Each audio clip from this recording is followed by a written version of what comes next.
Welcome into the Zach Moore podcast. Today's episode is mainly going to be about one thing in particular. It's this thing that's called the Antikythera mechanism. I'm going to go through the history of it, its importance, and how this device could have potentially shaped our early understanding of the universe around us. And frankly, why is it so important to look back to the past? Excuse me. On my last podcast, I talked a little bit about the quasars, right? And kind of one of my takeaways was I think it's important to talk about the past because that informs you on the things that have come before you and just how insignificant your life is and how you should use your life to enhance the lives of others, to volunteer yourself for service, try and do your best to be a good person, try not to get angry at people, try not to hold grudges, something that I fall very short of, but I think it's important when discussing these things that happened that we can see now that have occurred billions of years ago, such as a quasar that we talked about last week, that dual quasar that was discovered. Today's episode is going to be a little bit different.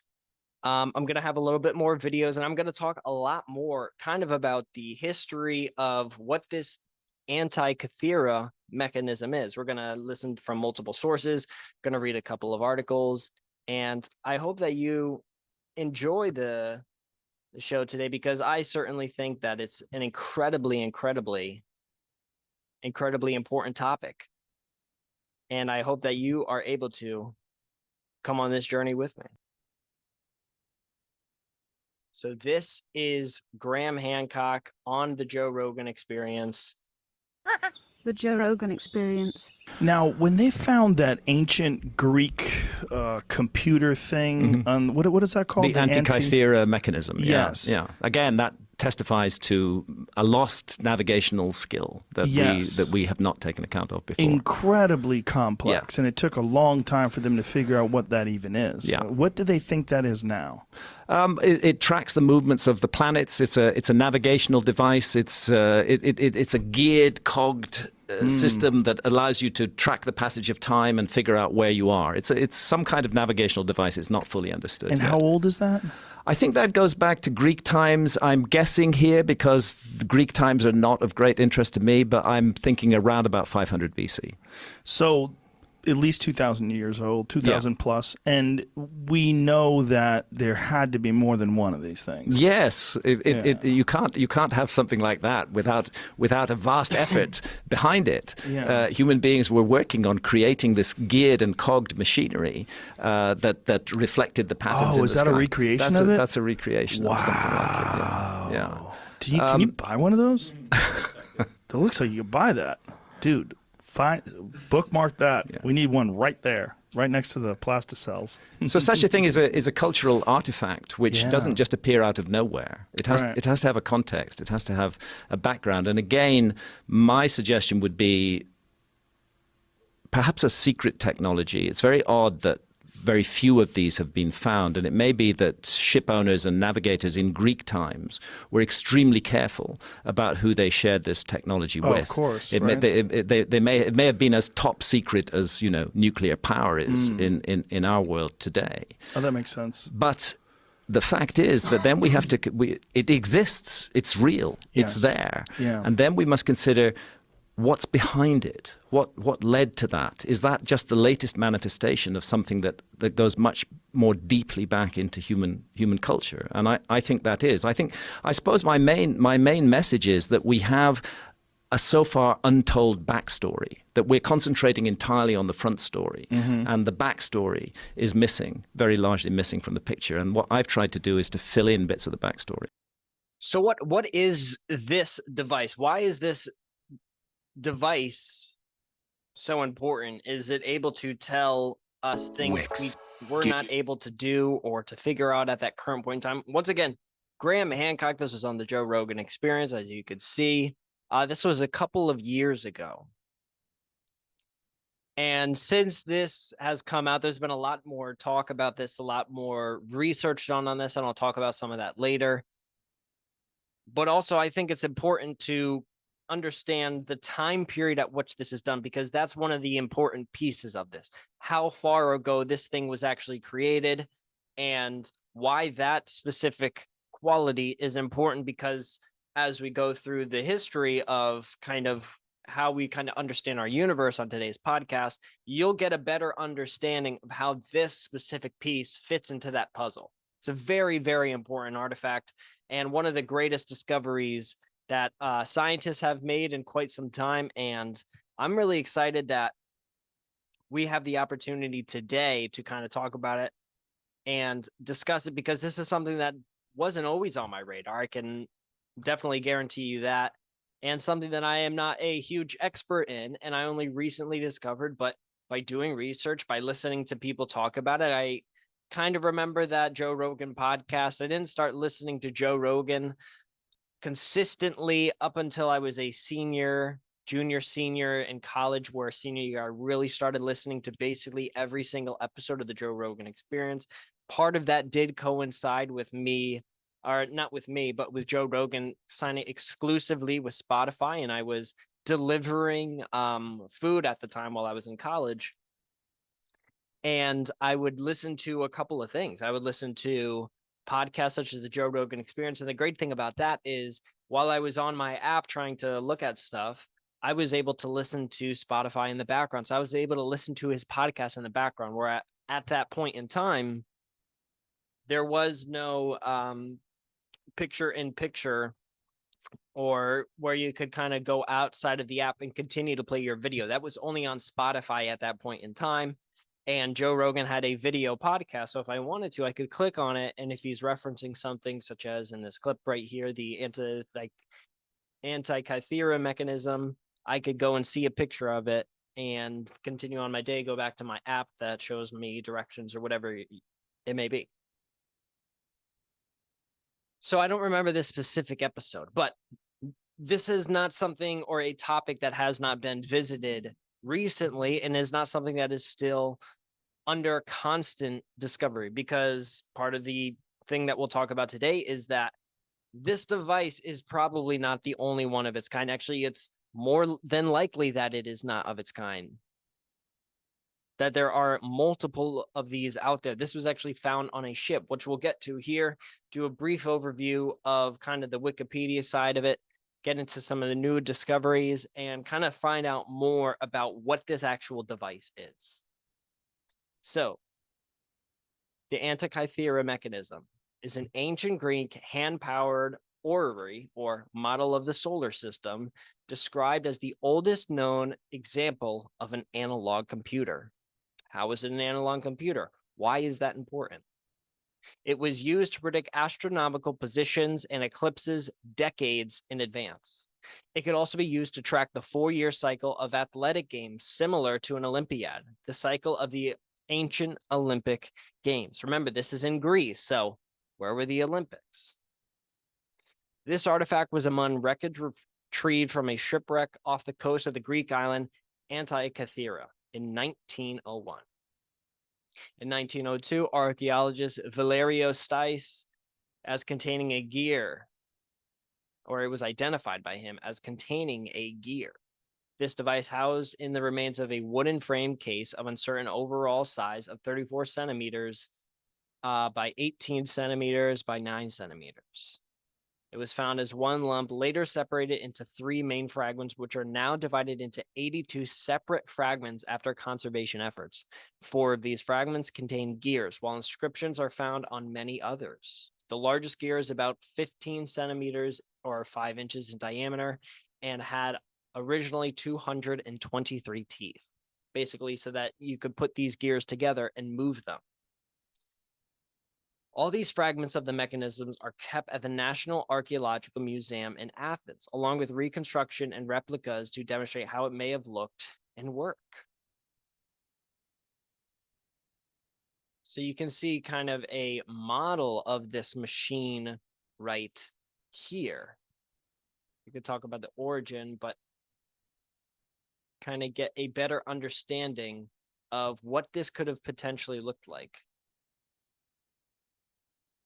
When I look at this right here, and you can obviously see something that I'll get into later, but one of the things that's very clear early on is the specific type of model and location of the celestial bodies that are within this image. Now, I'll explain that. Right here in the center it's hard to see, but that is where Earth is. And then you have these bodies right here, right here, right here on a sphere, basically a two-dimensional sphere that are circling, or as we would call it, orbiting around our planet. Now, if that sparks your interest or that sets off an alarm bell, I hear you. We'll get to that. But this is what the device most likely looked like. It was a device that you would be able to tell the location of a particular planet on a particular day, where the moon could be at a particular time.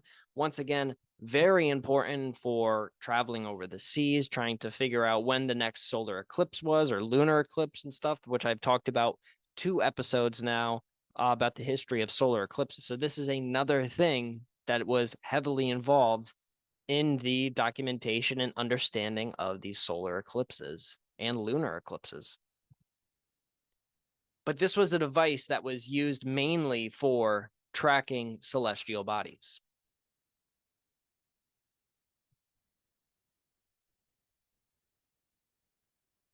Okay.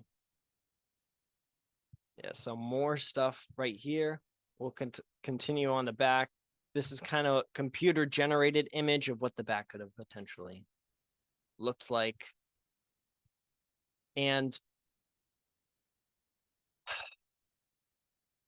kind of the new discovery was that scientists were able to use gravitational wave research to find out more information on the Antikythera mechanism. A new study published last week in the Horological Journal reveals fresh details about the ancient Antikythera mechanism. Now, recent research by scientists at the University of Glasgow has provided new insights into the mechanism's so-called calendar ring.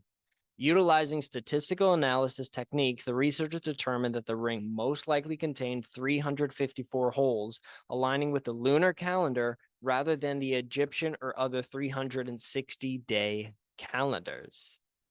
Graham Wone, a professor at UG School of Physics and Astronomy, spearheaded the study after getting an unusual tip from a colleague. Towards the end of last year, a colleague pointed me to data acquired by YouTuber Chris Budaselic, who was looking to make a replica of the calendar ring and was investigating ways to determine how many holes it contained. Struck me as an interesting problem. So then what do they do next? Dr. Joseph Bailey, a research associate at UG's Institute for Gravitational Research and co-author of the paper, added to the study by applying techniques used in gravitational wave detection to further analyze the ring. By adapting methods from the LIGO detectors, which measure space-time ripples caused by astronomical events, space-time ripples that were caused by astronomical events, Bailey scrutinized the calendar ring using Markov chain, Monte Carlo, and nested sampling methods. No idea what those are. The results confirmed with high probability of a 354-hole ring within a radius of 77.1 millimeters and a radial variance of 0.028 millimeters between each hole, showcasing the extraordinary precision of the ancient Greek artisans who crafted the device. And maybe there was not just one of these devices. There could have been multiple. The precision of the hole's positioning would have required highly accurate measurement techniques and an incredibly steady hand to punch them. This precision reinforces the notion that the Antikythera mechanism was used to track the lunar calendar. It's a neat symmetry that we've adapted techniques we use to study the universe today to understand more about a mechanism that helped people keep track of the heavens nearly 2 millennia ago.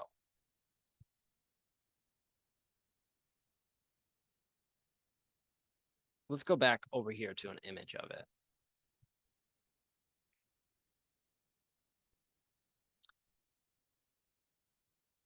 So by looking at this device and seeing these little notches up here, it'll be hard to see.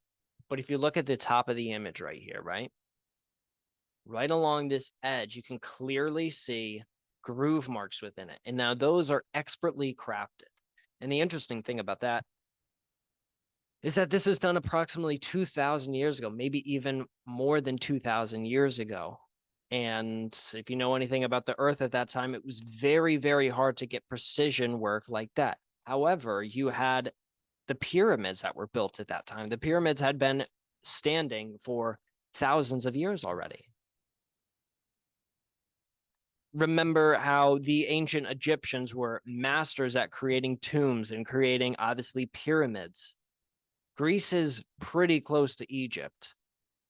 So the architecture and the engineering capabilities of the people around that time, we're talking maybe 3,500 BC to basically zero. They had some pretty significant advances in regards to architecture and engineering. And this is a great example of how the Greeks were very, very good engineers, because at the time there was nothing that was even close to this. Like it said, this is the first confirmed case of a analog computer. Basically, you type in numbers, you move this dial right here on the outside. That is connected right up top here on these grooves to another gear. And as you move the lever and you try and determine where the sun, where the moon, where all of these different celestial bodies will be over the course of a day or a year, you're able to somewhat accurately point it out. It's probably going to blow your mind. It's about an ancient Greek computer that was so advanced it could predict the positions of the stars and planets with incredible accuracy. And look, I know, it sounds like something out of a science fiction movie, but the Antikythera mechanism is a mysterious device that was discovered in the wreckage of an ancient Greek shipwreck off the coast of the island of Antikythera. You can see where it gets its name. Now, at first, no one knew what it was, but as archaeologists began to piece it together, they realized that it was a complex system of gears and dials that was used to track the movements of the celestial bodies. What's truly remarkable about this mechanism is that it was built over 2,000 years ago, at a time when most people thought the sun revolved around the Earth. The level of sophistication and engineering that went into this device is truly mind-boggling, and it's a testament to the ingenuity and creativity of the ancient Greeks. Despite decades of research and investigation, we still don't know exactly how the Antikythera mechanism was used, or even who built it. Interesting stuff. The next thing that I wanted to talk about was this particular study that is, I guess, titled "The Initial Calibration Date of the Antikythera Mechanism After the Saros Spiral Mechanical Apokatastasis."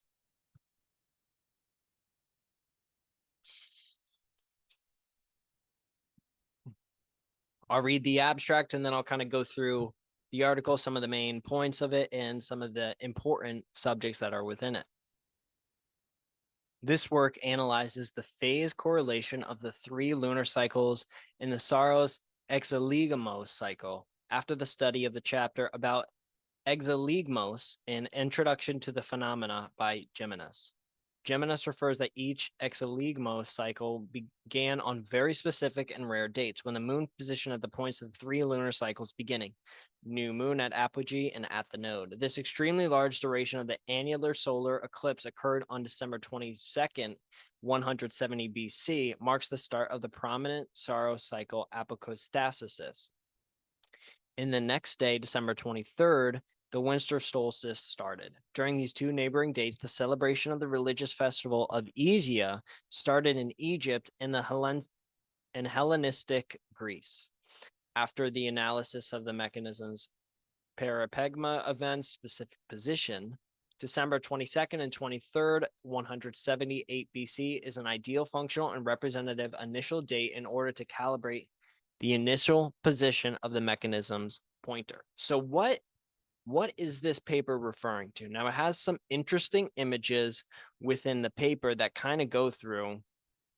I'm not going to go through everything, but kind of what this is talking about and some general basic overview of this project,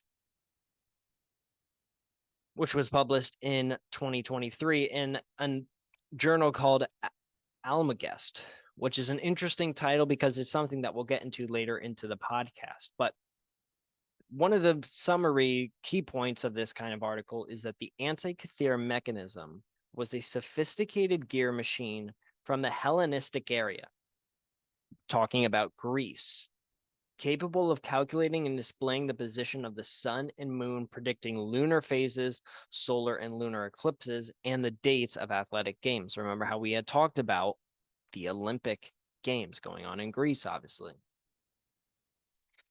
And so, as you would imagine, that the calibration of the mechanism is crucial for accurate measurements. How accurate is this actual device? Can we trust it? This paper identifies the December 22nd and 23rd day as an ideal initial calibration date. This date is marked by a significant solar eclipse, as you can see in these images right here, and the winter solstice aligning with the Izia festival in Egypt and Hellenistic Greece. Taking a look. These are earlier dates. Or later dates, sorry. These are more recent dates to us, to our time. So kind of go through right here. And so what is this? You see this sorrow series right here? The sorrow cycle is a period of 223 synodic months, which is approximately 18 years and 11 days. So 223 of those, after which similar eclipses recur. The exoligmos cycle is 3 Saros cycles. Okay, so what does that equal? Approximately 54 years and 34 days, after which the eclipse events return to nearly the same location. So basically every time, and you can see the calendar right here, these are annular eclipses right here. And you can see these dates and the separation between them over here on the left. So what is apokatastasis? Well, the study kind of talks about it. So it is the return to the same starting position that lunar cycles will take, as described by ancient Greek astronomer Geminus. To Antikythera mechanism, Saros spiral tracks these cycles, helping predict eclipses. So this sorrow series and the kind of sorrow cycle, which is about 18 years and 11 days, makes up this exoligmos cycle, which equals 54 years and 34 days on approximation. So you can see Saros 58, 18 years, 11 days. Remember, you have this eclipse. And then you have another one happening in January, basically 4 years later. Then you have another one happening within that same year, that December 28th. Then you have another one approximately 4 years later, and another one about 4 years later. Then another one that's about 14 years later, another one 4 years later, another one 4 years later, another one 4 years later, on and so forth. And so these cycles that are being taken are being able to accurately see and predict using the Antikythera mechanism. You can see more right here. This specific one right here is the 178 BC date, where they have extreme evidence that this is the ideal initial calibration date, because that makes sense with the time when this was probably being used and when they probably were able to basically do the on a I'm thinking of a weight counter right now. When you hit the tare button, Tare button, it sets whatever's on that device to 0, and then anything you add top of that, say you have a bowl and you want to put, I don't know, a pound of cereal within it, you tare the bowl when it's on top, goes back to 0, then you put your pounds of cereal in it. So kind of this date, December 22nd, 23rd, that area, that's when it is believed that this initial start is detected. And you can see the sorrow cycles right here on the right still. And 178 BC to 159 BC, 141 BC, 132 BC, 123 BC, 118 BC, 114, 105, 100, 96, 91, and 87. These are all BC, so this is well over 2,000 years ago that they are predicting these models. So the Greeks' understanding, and part of the reason why this was such an important discovery, is the Greeks at this point in time are just starting to look up into the stars, question our place in the universe, and start a really philosophical age. And their understanding and integration of astronomical cycles using the synodic, animalistic, and draconic cycles were very advanced for that time. I mean, the only other people that were as advanced as them was probably the Egyptians. Nobody else, in recorded history at least, was discussing this at the time, much less even able to demonstrate and use engineering to create a device that could predict it for you. The precise calibration and complex gearing of the Antikythera mechanism was really to highlight the advanced engineering capability of these ancient Greeks. Because at the time, specifically with the gears, that level of precision was not something that you saw very often or frankly ever saw. Hence why this is the first quote unquote analog computer. Now, what does this technically mean for the time? This is approximately 150 BC, so a little over 2,000 years ago. At this point in time in the Earth, the kind of understanding of this planet's place within the cosmos, within our universe, was very, very limited. It wasn't believed that this planet orbited the sun, and the sun orbited around the Milky Way galaxy, and that there was this wide expanse that was outside of the Earth, outside of even our solar system. The understanding of the cosmos at this time was very, very limited. And so this device, being able to predict these events, was able to give us more of an understanding, or particularly the Greeks, an understanding far superior to the kind of general view and general knowledge at the time. This is even before Jesus is born.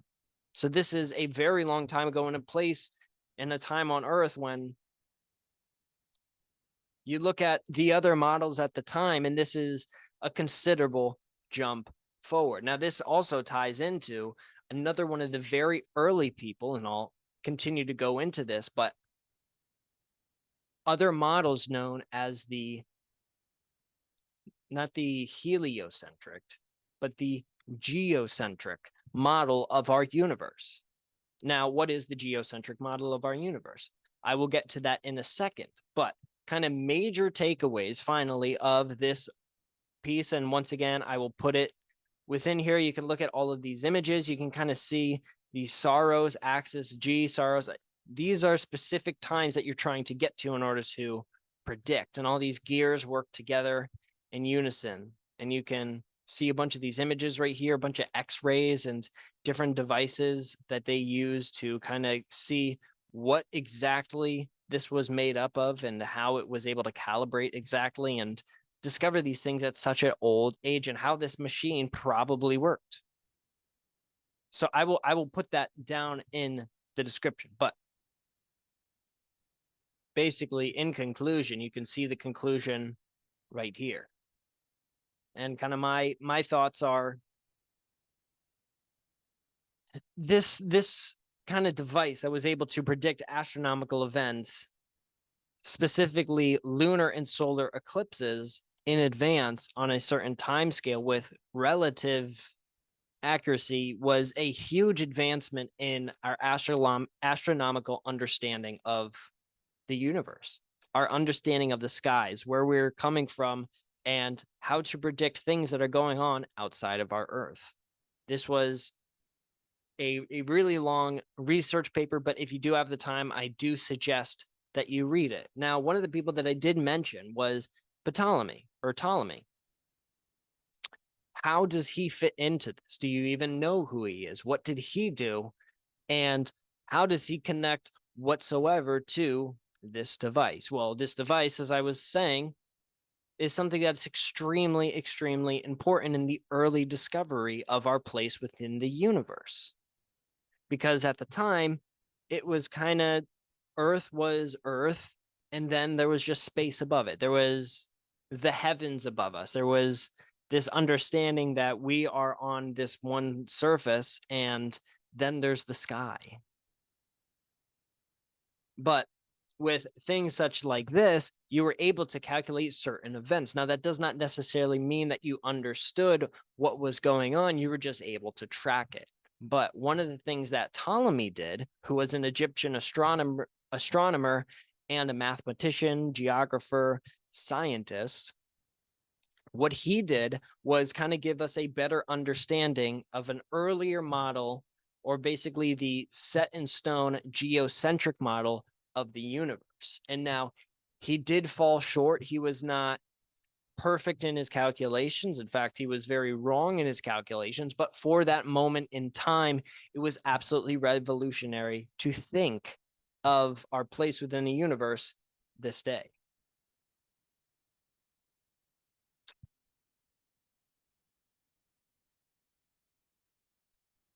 Virtually nothing is known about Ptolemy's life except what can be inferred from his writings. His first astronomical work, the Almagest, was completed about 150 CE and contains reports of several of astronomical observations that Ptolemy had made over the preceding quarter of a century. The size and content of his subsequent literary productions suggest that he lived to about 170 CE. So for about 20 years, he was talking about this specific topic, space and the cosmos. You can see the Ptolemaic system right here. So he is generally known for the Almagest. It is a hybrid of Arabic and Greek word, the greatest. He believed that the subject, the motions of the heavenly bodies, could be explained in mathematical terms. So the kind of direction and location and movement of these bodies that were out within the heavens with above our planet were able to be tracked and able to be looked at. Now, maybe he had information regarding the Antikythera mechanism. That is very, very possible.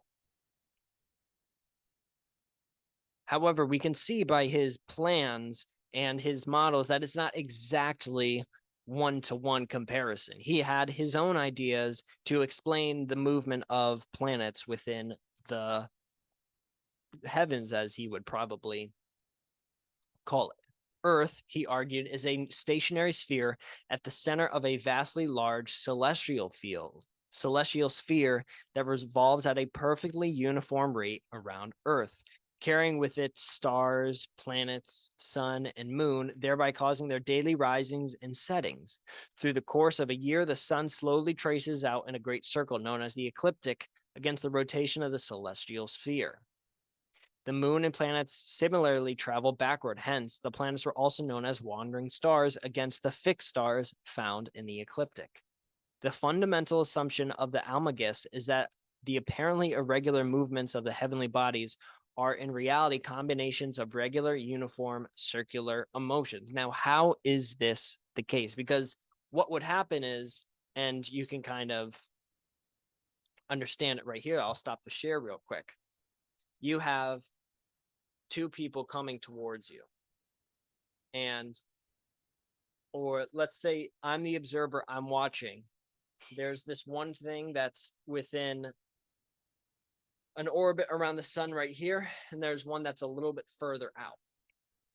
Now we know that because of certain laws of motion and gravity and these certain things and ideas and theories that came along later, we know that this outside planet, let's say for this example, is further out than this inside planet. This outside planet is going to travel slower in relation to the inner planet.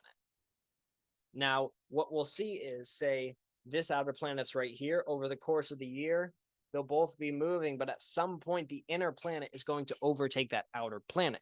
And now how we see it from the Earth is, imagine it's kind of going through this every day. And then as we're passing it, it kind of stops and then goes backwards. And then it kind of tails off towards the end. So it goes like this, little loop-de-loop, and out like that. That's because during that loop-de-loop, that's when we are passing that planet in our orbit around the sun. Now, this phenomenon was observed by Ptolemy, hence why he was able to kind of discuss and debate whether or not that this was because of circular motion or because of some other function of physics at that point in time. So let's continue reading. So he is primarily responsible for the geocentric cosmology that prevailed in the Islamic world and medieval Europe. This was not due to the Almagest so much as a later treatise hypothesized ton Planomanion, or planetary hypothesis. In this work, he proposed what is now known the Ptolemaic system, a unified system in which each heavenly body is attached to its own sphere and the set of spheres nested so that it extends without gaps from Earth to the celestial sphere. We'll take a look at that right here.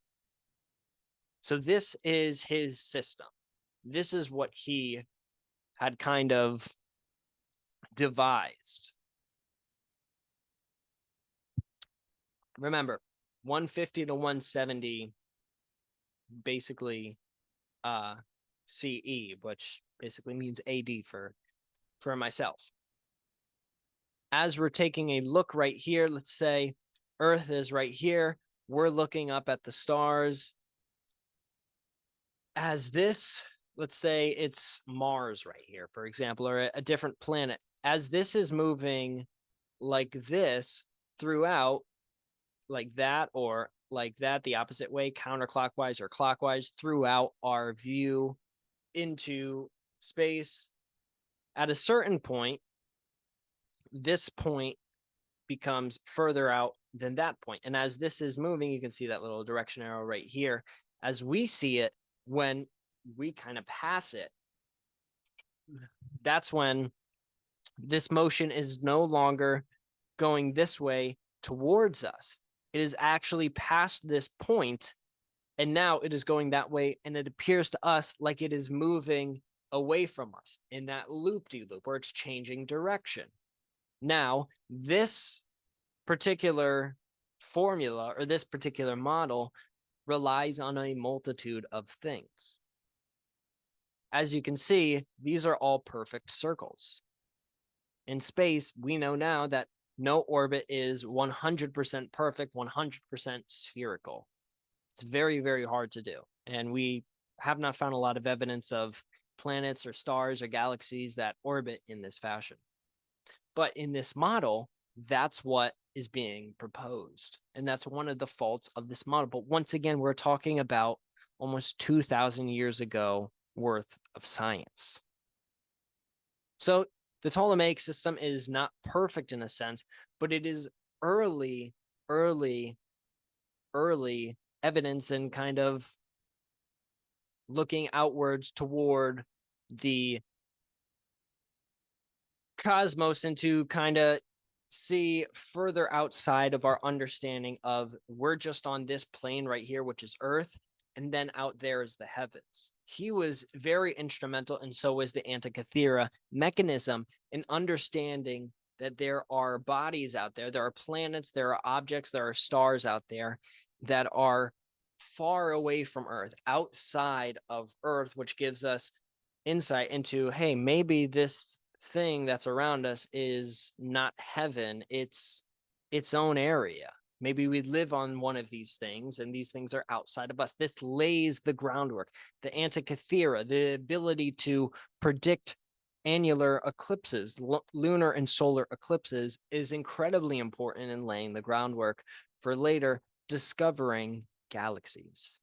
Very, very interesting. So now we're going to talk about the geocentric, what is the Ptolemaic system, and kind of the idea up until a certain point in time to the heliocentric model, which is not perfect in and of itself, but it was a extremely, extremely, extremely important movement within the system. And frankly, one of the things that I found extremely important while doing this research was to try and give a chance to talk about this particular subject and this particular model of the geocentric versus heliocentric universe. If you watch the stars at night, it appears as if the stars are moving, that the Earth is completely still.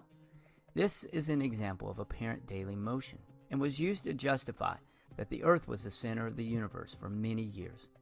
Welcome to Moo Math and Science and the geocentric and heliocentric models of the universe. From the perspective of the stars moving, it is very easy to assume that the Earth is at the center of the universe. This was the accepted theory called the geocentric model for many years. Great minds like Aristotle and Ptolemy proposed and supported this view of the universe. Geocentric means Earth-centered, and it just seemed right. However, there were some problems. For example, sometimes the planets appear to be going backwards or to have a retrograde motion. In order to explain this, small orbits called epicycles, which are orbits inside the orbit, were proposed to help explain this backwards motion. This model of the Earth being the center did not sit well with Copernicus, and in 1543 he proposed On the Revolutions of the Celestial Spheres, in which he explained what many had suspected, that the sun is at the center of the universe, and that we move on Earth along with the other planets around the sun. This is called the heliocentric model. He proposed that each orbit was a circle, and the Earth, like other planets, revolved around the sun. This solved several problems, including the retrograde motion of the planets, arguing that such motion was only perceived or apparent rather than real. With the help of his telescope, Galileo Galilei discovered the moons of Jupiter and observed that small objects revolve around larger ones. Johannes Kepler proposed that the orbits of the planets were not perfect circles, but ellipses. Our planets travel in an ellipse and actually speed up when closer to the sun and slow down when further away. The retrograde motion of the planets was explained because it is caused by the planets that move more quickly past other planets, and it appears that the planet is going backwards. Sir Isaac Newton proposed his laws of motion to help explain how objects interact with the world and each other, and his laws of gravity identified the responsible force behind celestial motion. We now know that the sun is one of many stars and is not the actual center of the universe, but the planets do revolve around the sun and not the other way around. If you'd like to know more about the movement of the sun and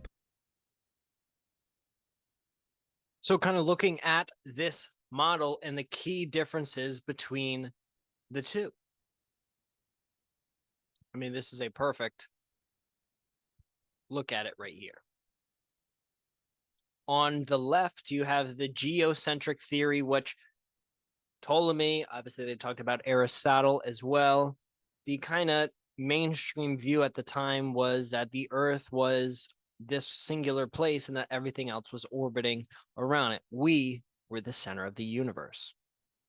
And this had many, many religious and spiritual implications to it as well, where later on with the heliocentric model, obviously they talk about Nicholas Copernicus in 1543, lays the groundwork and ultimately transforms our understanding of our place within the universe as we saw it then. And this was at a time of extreme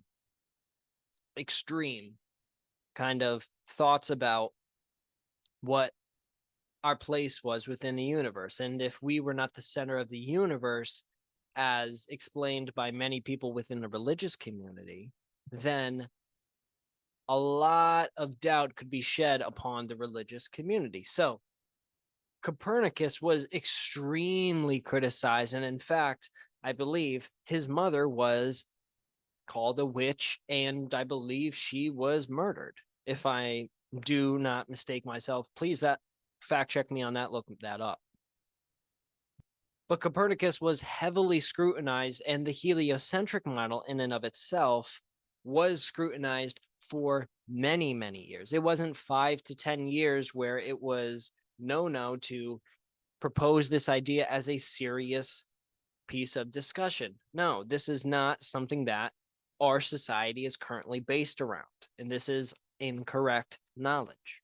However, as we were able to see later through people such as Galileo, as it talked about in the video, we're able to physically see these other places outside in the universe. I mean, we talked about discovering the moons of Jupiter, also phases of Venus as it passed our Earth as well, and observations of the moon's surface, all which challenged the geocentric model. And his work demonstrated that celestial bodies were not perfect and immutable as previously thought. So basically, Jupiter, as it orbits around the sun, is not as perfect in its orbit as, say, we are, or Mars or Venus is. The change of basically phase in Venus indicated that it did not have a perfect 360 degree of change orbit around the sun. Yes, we were able to see that it wasn't orbiting the Earth, but in fact orbiting the sun. We could not explain up until Galileo why it appeared that a place like Venus was getting both closer and farther away from us constantly over the course of a year. Well, by viewing it through a telescope, he was able to understand these motions a lot more effectively. Then later, you have somebody like Johannes Kepler, who discovers the basically laws of planetary motion. This is one of the things that I learned very early on in my minor of planetary astronomy was planetary motion and Johannes Kepler.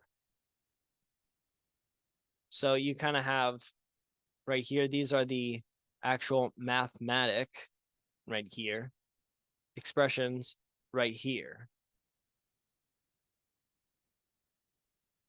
So you can see the first law is a planet will move in a somewhat ellipsis orbit around a star, meaning that it's not a perfect circle around a sun or star.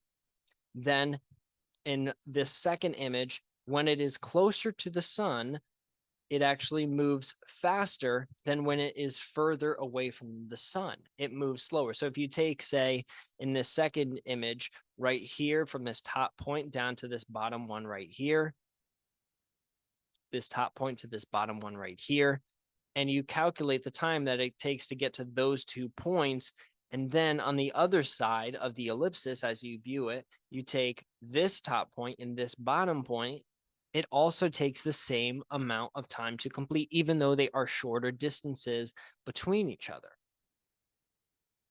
And then in the third one, you can basically calculate the angle to which it is to the sun, how far away it is, and its motion that you can kind of predict around. See? There. Law of orbit states that planet orbit the sun elliptically. Law of areas states that a line connecting a planet to the sun covers an equal area over equal periods of time. Law of periods allows us to establish a clear relationship between a planet's orbital period and its distance from the sun. So a longer orbital period means that a planet is further away from the sun. Hence why we could easily tell the difference between things such as Venus versus Jupiter.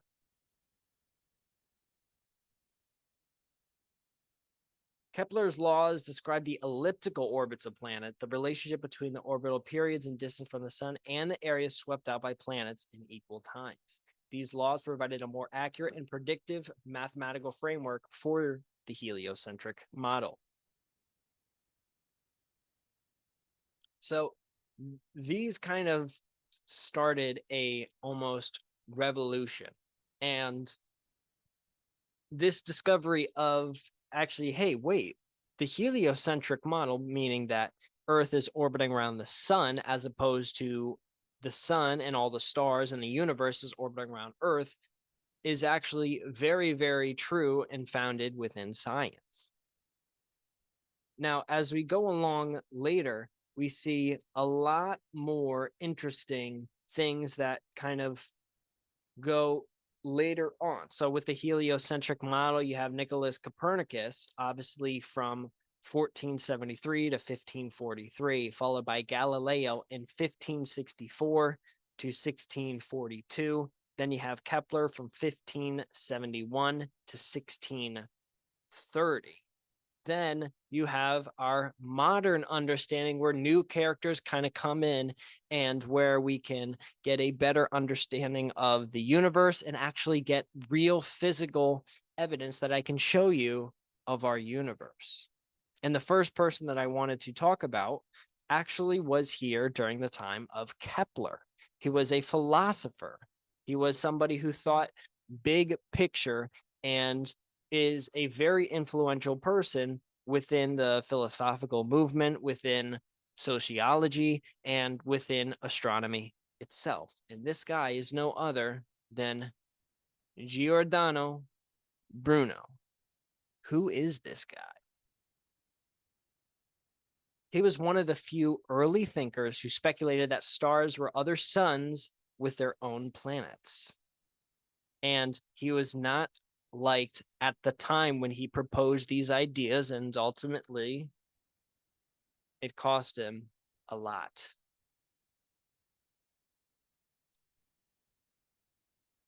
An Italian philosopher, poet, cosmological theorist, and esotericist. He's known for his cosmological theories, which conceptually extended to include the then Copernican model. He proposed that the stars were distant suns surrounded by their own planets. And he raised the possibility that these planets might foster life of their own, a cosmological position known as cosmic pluralism. He also insisted that the universe is infinite and could have no center. This guy is talking about this right at the time when Kepler is establishing his laws of planetary movement. And we have Galileo coming earlier. This guy was absolutely revolutionary within the history of astronomy. And unfortunately, he doesn't always get the respect that he deserves. And I think it's unfortunate that I was not more unaware of him and kind of how he rose to power and ultimately was persecuted for his beliefs. Bruno was tried for hearsay by the Roman Inquisition on charges of denial of several core Catholic doctrines, including eternal damnation, the Trinity, the divinity of Christ, the virginity of Mary, and transubstantiation. Bruno's pantheism was not taken lightly by the church, nor was his teaching of metempsychosis regarding the reincarnation of the soul. The Inquisition found him guilty, and he was burned alive at the stake in Rome's Campo dei Fiori in 1600. After his death, he gained considerable fame, being particularly celebrated by 19th and early 20th century commentators who regarded him as a martyr for science. Some historians are of the opinion his hearsay trial was not a response to his cosmological views, but rather a response to his religious and afterlife views. While others find the main reason for Bruno's death was indeed his cosmological views. Bruno's case is still considered a landmark in the history of free thought and emerging sciences. Very, very, very interesting. So he kind of just opened up this idea of going out towards the cosmos and understanding where we are. But after this guy, who is very important in the idea of maybe there's things outside of ourselves that are even greater than us. You have people such as Isaac Newton, who also helped to shape our universe, and his laws of motion and universal gravitation provided a framework for understanding celestial mechanics, beyond the solar system. So these very stars that we see out in the universe, can we detect their movement and predict their movement as they move across the sky? And if so, does that mean that there are these things out there that are within themselves their own places? If you had asked Giordano Bruno, the answer would be yes. Then in the 18th and 19th centuries, the concept of a galaxy and understanding that the Milky Way was a vast collection of stars came later, especially through people such as Edwin Hubble in the early 20th century and William Herschel in the late 18th century. Then you have Hubble's direct observations in the 1920s, which confirmed that the Milky Way was just one of many galaxies in the expanding universe. And obviously there is the Hubble telescope that is up in space. But Edwin Hubble from 1889 to 1953, he is renowned for determining that there are other galaxies in the universe beyond the Milky Way. So you have Bruno, who theorizes this, and then you have Hubble, who comes along and confirms it, while also discovering something else. The universe is expanding at an increasing, or that the universe is expanding at a constant rate. Hubble was a tall, elegant, athletic man who at age 30 had an undergraduate degree in astronomy and mathematics, a legal degree as a Rhodes Scholar, followed by a PhD in astronomy. He was an attorney in Kentucky and had served in World War I, rising to the rank of major. He was bored with law and decided to go back to his studies in astronomy. In 1919, he began to work at Mount Wilson Observatory in California, where he would work for the rest of his life. He was researching nebula, fuzzy patches of light in the sky. In 1924, he announced the discovery of a Cepheid, or variable star, in the Andromeda Nebula. Since the work of Henrietta Leavitt made it possible to calculate the distance to Cepheids, he calculated that the Cepheid was much further away than anyone had thought, and that therefore the nebula was not a gaseous cloud inside our galaxy, like so many nebula, but in fact a galaxy of stars just like the Milky Way, only much further away. Until this point in time, people believed that the only thing existing outside the Milky Way were the Magellanic Clouds. The universe was much bigger than had been previously presumed. Hubble wanted to classify the galaxies according to their constant distance, shape, and brightness patterns, and in his observations, he made momentous discovery. By observing redshifts, which means as something is moving away from us, its light that is coming towards us is redshifted.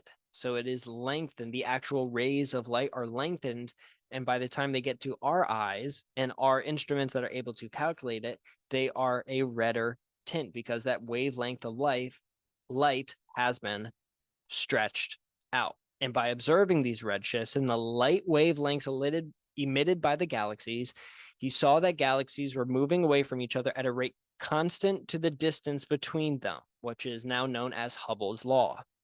The further away they were, the faster they receded. This led to the calculation of the point where the expansion began and confirmation of the Big Bang Theory, which basically theorized that the universe exploded out and it started from something much smaller and now over time has grown into something much bigger, which I've talked about before, but the cosmic microwave background, the radiation that is left over from that very explosion. Hubble calculated to be about 2 billion years ago, the Big Bang, but more recent estimated have revised that to about 20 billion because of things such as dark energy and dark matter, which have seemingly increased the movement of our universe as it has aged over time. Now, let's finally talk about the first image in this very long journey of a place that is someplace outside of our current understanding, outside of our current viewpoint, outside of our current plane, above the geocentric, above the heliocentric, above all of these models, concrete, 100% evidence that there may indeed be other life elsewhere in the universe, that we may not be alone in our journey to be unique. What we are looking at on this page right here is a photo by Isaac Roberts. This is the first image ever of another galaxy. Our first concrete proof that there is a system with billions of stars, billions of planets, and potentially billions of living beings elsewhere outside of our own galaxy. Thanks to the work of Edwin Hubble, thanks to the work of Isaac Newton, thanks to the ideas and the sacrifice of Giordano Bruno, thanks to people such as Ptolemy, thanks to Nicholas Copernicus, Galileo, Kepler, and even as far back as what we first talked about. This very device, this entire history of these devices, these people, these ideas, these formulas, these pictures, this evidence, this data led to a penultimate point right here with this first image of a different galaxy, of a place where maybe there's one, just one Earth-like planet that orbits a sun-like star, where there is life that is somewhat similar to us, that maybe with the hopes of one day, while we're looking out to the cosmos, taking pictures of these galaxies, maybe somebody is on that other side looking back at us, taking pictures of us, and we just don't know it yet. But maybe soon enough, we'll be able to interact and communicate with these people and establish a connection with a total new civilization, and then really begin the opportunities of colonizing our galaxy, and together with this other galaxy, combining and becoming a one all-powerful series that can use its power for good. Now, is that going to happen? I think it is a 0% chance. I don't think anybody outside of this galaxy is going to hear this podcast. Unfortunately, I think our species collides within itself. I think the species is not going to last forever. I think at some point the Earth is going to lose, and we're going to be another member of a failed civilization that was granted the opportunity of life, granted the opportunity to sit down in a place called Pittsburgh, Pennsylvania, and record a podcast and talk about the discoveries of the early scientists, the early anthropologists, the early astronomers, the early people who philosophized, or however you say it, but Bruno. Those people who thought of a place outside of our current understanding of where we were. People who had the idea that maybe we aren't the center of the universe. Maybe we are just a piece of the universe. And maybe we're not just a piece of the universe, but maybe the universe expands outward and expands. All of this stuff is incredibly important. And Isaac Roberts was one of the people who helped this final piece of the puzzle really fall into place with his image of the Andromeda Galaxy, which a couple of days ago when I was in upper state New York, I got to see with my own eyes. Now, I didn't have a telescope as nice as this guy. I didn't have a telescope at all. But I witnessed this very galaxy, and I, for a second myself, thought, man, I know I'm looking out there. Is somebody looking back? Is there somebody else who has the same feeling of excitement and hope and wonder and interest in there being life outside, there being a society out there that has people such as myself who are interested in connecting and contacting these other people and becoming friends, becoming anything other than enemies with these other people. Now, Isaac Roberts was a Welsh engineer, manufacturer, and amateur astronomer, born in 1829. He acquired a 20-inch reflector after retiring, mounted a 7-inch refractor on top as a tracking scope, attached a camera to the reflector, and set to work. Right here, this is the image of the actual telescope with the camera. So, very, very large device.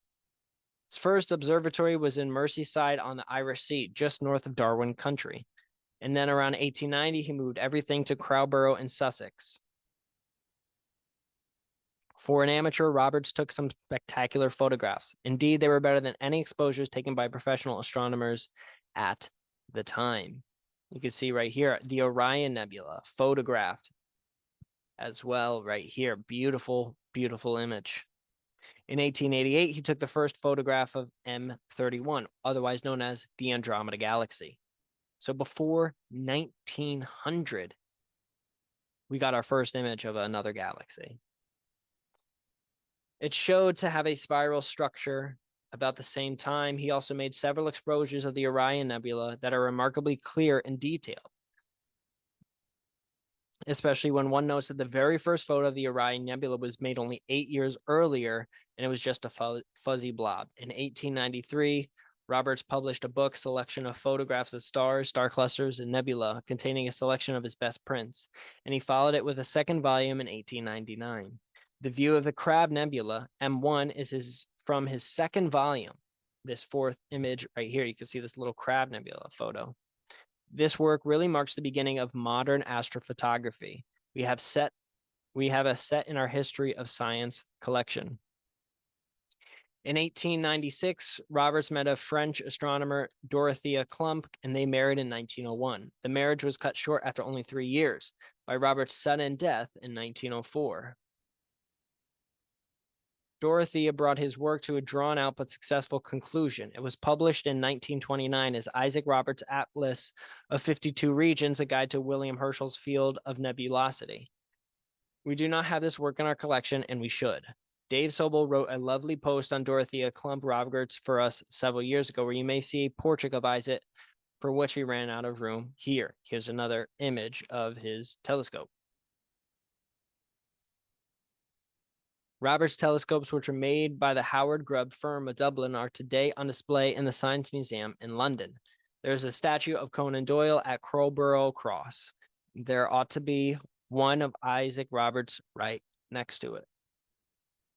Very, very fascinating stuff. I think one of the things that excites me so much about our current state of understanding of the cosmos is that we're just still right at the beginning. 2,000 years ago is not a long time. 10,000 years ago isn't much longer either. And as I look at things such as quantum computing, things such as artificial intelligence, I look at the future and I see something that could turn out good. I'm predicting that it will turn out bad, however, and that we will not last forever, our civilization, our species of humans, which is unfortunate. But I'm going to do everything that I can to make it a better place, but that doesn't necessarily mean that I'm going to make that much of a difference. I'm not that arrogant, even at 25, 26 in 6 days. I think at this very young point in my life, I find it very, very important to think about my mortality, my time here on this earth, and how I want to use it, how I want to help those around me, how I want to help my community. I think it's so important to understand the series of events that led to our understanding, not of just space and stars and that kind of stuff, but understanding where we line up in that. Are we really that important? Are we the center of the universe? No, we are not. Far from it. And by knowing that fact is knowing that this universe was not completely tailored toward us, that we are a small cog in the machine that we know as the universe. And other theories are that there are multiple universes, and we're even a smaller piece of those other universes as well. But that does not necessarily mean that we are insignificant. Every single person here has value. And that value is to bring as much peace, joy, and love to those that surround them, those that they can, before they pass on, before they go to the other side.